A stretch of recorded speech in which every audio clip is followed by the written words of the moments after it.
Hi everyone, and welcome to the Millennial Revolt, an independent political talk show that seeks to bring a different narrative than the stale one we have going on right now in the mainstream media. Today, Wikileaks released over 22,000 emails from the DNC revealing their collusion in assisting the Clinton campaign, suppressing the Sanders campaign, and collusion with the media. Now, this is extremely big news, and only certain media sites like RT are covering it. You don't see any coverage from CNN, MSNBC, and even Fox News. So to me, that means this is an extremely big deal, and they're trying to suppress it as much as possible. Now, we have a lot to cover, and I wanted to make sure I got everything. So the first thing that we're going to be talking about is Chuck Todd's collusion and coaching from the DNC about Morning Joe on MSNBC. An emails revealed by Wikileaks, MSNBC news anchor, or NBC because he works at both. Chuck Todd appeared to be in correspondence with the DNC communications director, Louis Miranda. The email, which was entitled, "Chuck, This Must Stop," was in response to Morning Joe, a political talk show on MSNBC starring Joe Scarborough and Mika Brzezinski. Mika Brzezinski called for the DNC chair, Representative Debbie Wasserman Schultz, for her to resign over her handling of this year's Democratic presidential primaries. After playing the clip of Wasserman Schultz, Mika said this has been very poorly handled from the start. It has been unfair and they haven't taken him, meaning Bernie, seriously. Brzezinski later said Wasserman should step down. Her co-host, Joe Scarborough, former Republican congressman, said he wondered why Sanders would get in line for the Democratic Party, given that they rigged the entire thing.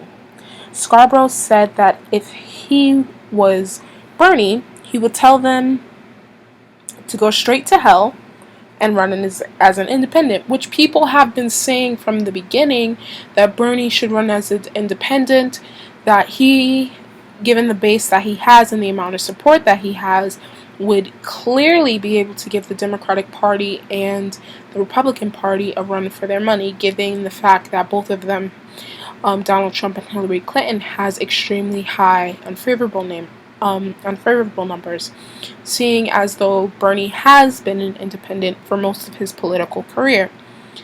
But most of us who watches politics, watches all of this, and can see the type of person that Bernie is, knows why he decided not to do that. He didn't want to break the Democratic Party in two. There was a follow-up email between Chuck Todd and Louis Miranda about what he calls allegation, and he proceeds to explain to Chuck about Debbie Wasserman Schultz's statements she made on air. Then he proceeds to say our debates earn far better ratings overall this year than in past decades. He says that NBC knows this as well, and he claims no one wrote the rules for any specific candidate. The only difference is from 2008 to now is there are less unpledged delegates. This is what Louis Miranda says to Chuck Todd. He goes on to say that the rules were set before any candidate was set to declare a run, but it was well known that Hillary Clinton was going to run for president after she served in President Obama's administration as Secretary of State, so she can get some foreign policy experience. It was well known that she was going to run. Everyone knew that she was going to run in 2016, so this wasn't a secret. He goes on to say, there is just no evidence it was rigged. He says it certainly wasn't rigged in Nevada, which was not a DNC event, but a state party one. And he mentions John Ralston. If you don't know who John Ralston was, he went on Rachel Maddow's show on MSNBC claiming Bernie Sanders supporters were throwing chairs and acting violent. The Sane Progressive and the Jimmy Dore Show did commentary on this event, so I will leave links to their videos below, as well as the emails. Chuck responded, "If you think Mika is set in stone, I'm happy to kill it," meaning he's happy to kill the story. So they were trying to get rid of this narrative. They were trying to show that nobody rigged the rules for Hillary Clinton, when it was clearly, everyone who can see clearly knew and saw that the rules were rigged from the beginning. You saw MSNBC, you saw CNN including the superdelegates in her delegate count, when everyone knows that the delegates does not vote until the national convention. So in another email, there is also showing that MSNBC and CNN made Hillary Clinton rallies look bigger than it actually was. The emails says, shockingly good coverage despite abysmal turnout. CNN and MSNBC using promptly. Fox News covering the new developments in Benghazi. And then they replied, yes, but going forward, when our allies screw up and don't deliver the bodies, meaning the crowds, to get in there to the Hillary Clinton rallies, we either send all of our interns out there, or we stay away from it. We don't want a bad picture. So you would think, if there's so much enthusiasm about Hillary Clinton, that people love her, she's the first woman president, the first woman running for president, which is actually not true. Jill Stein ran back in 2012, that more people would want to attend her rallies, but they never want to show how many people are at a Bernie Sanders rally, because they don't really want anyone to see the amount of support that he has. Same thing, and you notice, I'm not a Donald Trump supporter, but if you ever notice, they never show the amount of people that are actually at his rallies too. They only focus on the podium, because his audiences are almost as large as Bernie Sanders rallies. Shocking, I know, but I'm going to give credit where credit is due. His audiences are almost as large as Bernie Sanders' audiences. And then you always see, when they're showing Hillary Clinton's rallies, they're always playing with the angles, because not that many people show up. Hillary Clinton has a problem. People just don't like her. And the longer the DNC and all of them continue to push this woman forward as the Democratic nominee, they're not going to win the election. And I will say this right now, Donald Trump will win if they continue this. It's a shame what they're doing. It really is a shame. And I don't think they really understand that Dem exit is real. People don't like Hillary Clinton. They don't like what the Democratic Party has become. The Democratic Party has become a corporatist, practicing in crony capitalism. No one likes it. People don't like her. They see the election fraud. They see all of this, and they want nothing to do with it. There was another email regarding a story in The Hill entitled "Sanders, I've Lost Because Poor People Don't Vote." Debbie Wasserman Schultz press secretary Gail Berman sent an email to Debbie Wasserman Schultz, the DNC chairwoman, Louis Miranda, the DNC communications director, Mark Polzenbach, the national press secretary, and Ryan Banfield, a political and media strategist who Debbie also hired for her re-election campaign. About the story, the DNC communication director responded back to Gail Berman saying that the only other issue that could come up is Bernie Sanders criticizing the rules that could keep independent voters in some states from voting in the Democratic primary. On this, I think you should again say that it's not your job to analyze the back and forth between our candidates, since we remain neutral, or so they claim. But, and here's the funny thing, he says, but if pressed, this also provides the opening to pivot to the broader voter suppression angle, even coaching them to say it's to be expected that the Democratic voters will play the largest role in selecting our nominee, that we welcome accountability, such as the steps the New York officials are taking to get answers on the issues that did arise with voters on the rolls. So in the emails, they are coaching them on what to say.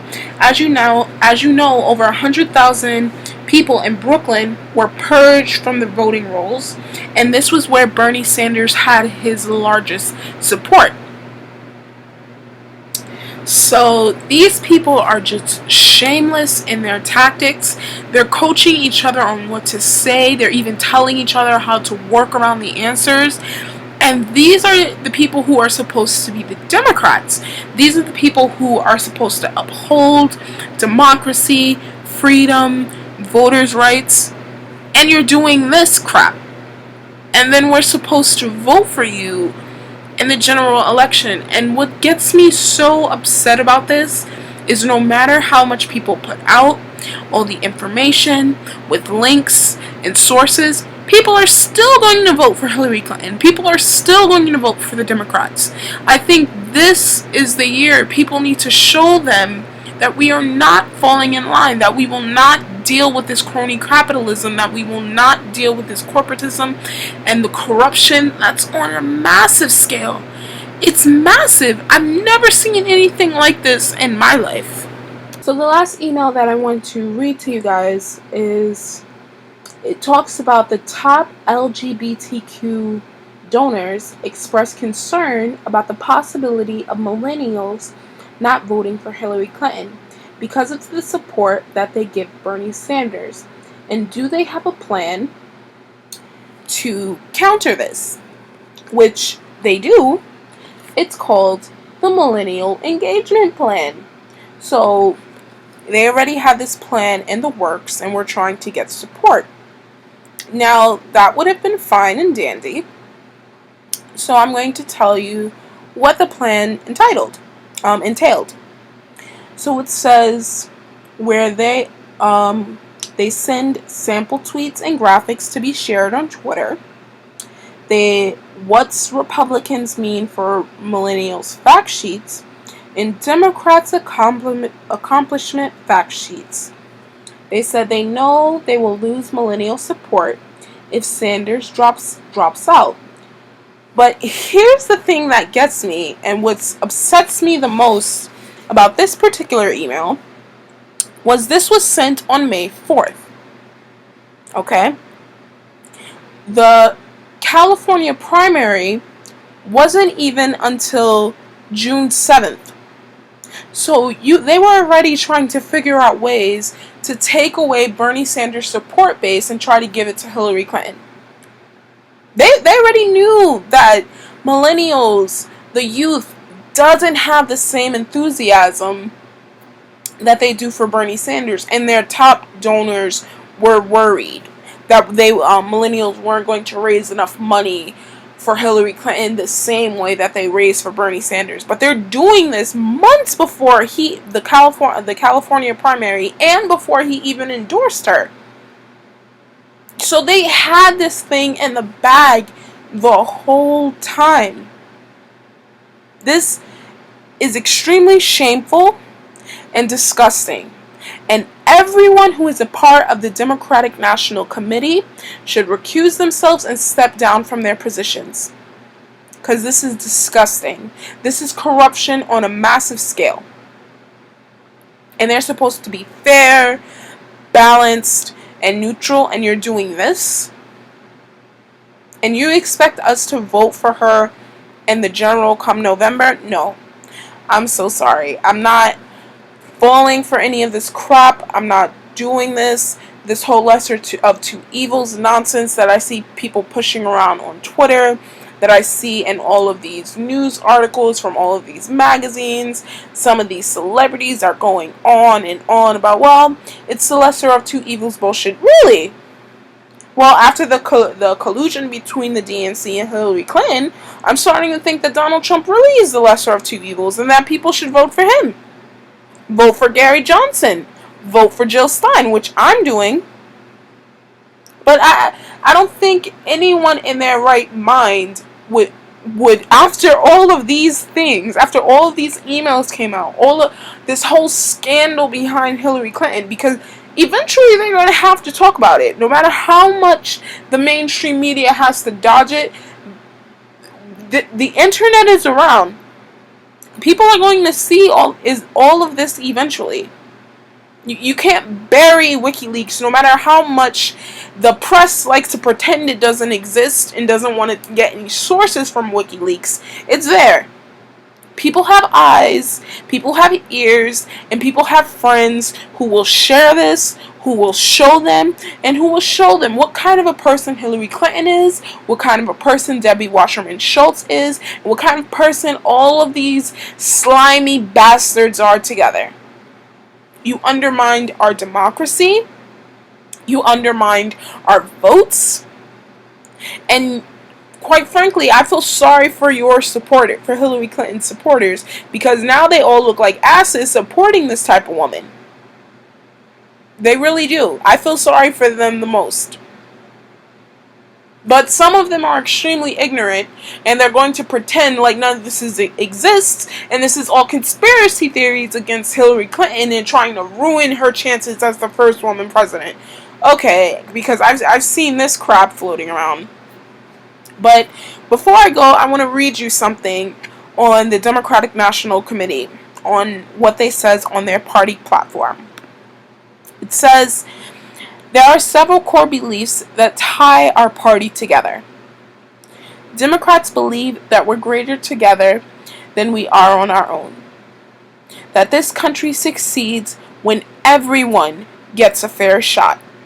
Everyone does their fair share, and everyone plays by the rules. So how come they didn't tell that to Debbie Wasserman Schultz or Hillary Clinton? I'm the Millennial Revolt. You guys have a great day, and peace out.